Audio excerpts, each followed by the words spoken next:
Petite balade au Pulse Garden, notre potager urbain chez Pulsar Matériaux, pour le récap du 27e mois raconté par Laurent.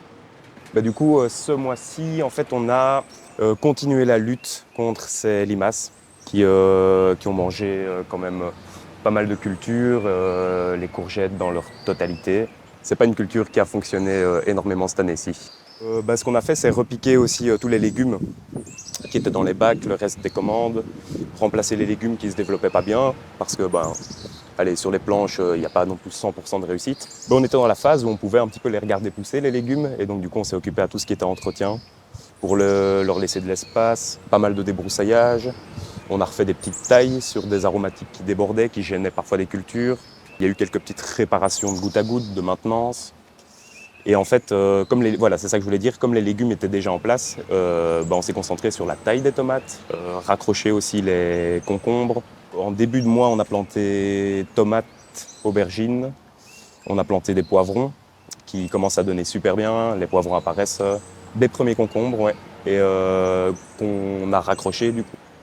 Ce mois-ci, c'était vraiment plus la plantation de plus gros légumes, plus gros fruits. Contrairement à avant, où on était plus sur les oignons, les betteraves, les choux, qui n'ont pas très bien donné. Il y a eu beaucoup de remplaçage de choux, beaucoup de tentatives. Les fraises qui ont super bien donné. Qu'est-ce qui a bien donné? Les betteraves, c'est incroyable. Oh, les betteraves Chioggia, toutes les sortes, elles sont... Il faudrait que tu fasses un tour dans la Sertunelle, mais c'est des trucs comme ça, quoi. Il y aura encore une bonne récolte. D'ailleurs, on pensait aujourd'hui de passer, donner des sacs qui se font le plus, je vais dire comme astuce jardinier. Il y a l'ortie et il y a la prêle, et ces deux purins super intéressants. En gros, la préparation, c'est très simple. Dans un seau de 10 litres, on récolte son purin ou sa prêle et on va la faire fermenter. Et donc, du coup, on la laisse, on recouvre d'eau, on la laisse dans un seau pendant 2 semaines. Et tout ce qu'on a à faire, c'est tous les 2 jours remuer un petit peu. Et on sait que son purin de prêle ou d'ortie est bon quand il n'y a plus de bulles quand on remue le mélange. C'est ça. Ça veut dire que la fermentation est finie. Il faut juste diluer ça dans 5 volumes d'eau pour 1 volume de purin. Et voilà, les plantes vont vous remercier. Super riche en azote.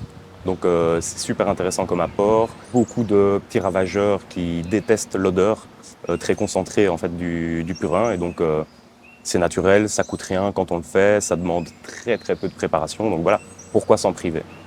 Au niveau des fruitiers, il y a de l'évolution. Je crois que ça commence à donner bien. Là, il y a un pommier qui fait déjà des belles pommes pour sa taille. Et alors, aussi, petite surprise, dans le fond, on a redécouvert 2 artichauts. 2 plants d'artichauts, un qui donne 3-4 artichauts, l'autre qui en a 2. Mais alors, ce qui est intéressant, c'est que ça dure des années, enfin, au moins 5 ans, il me semble, 4-5 ans. Ouais, c'est assez chouette. Là, c'est parti. On peut dire que la saison est enfin lancée. Depuis cette semaine, avec le beau temps, tout explose.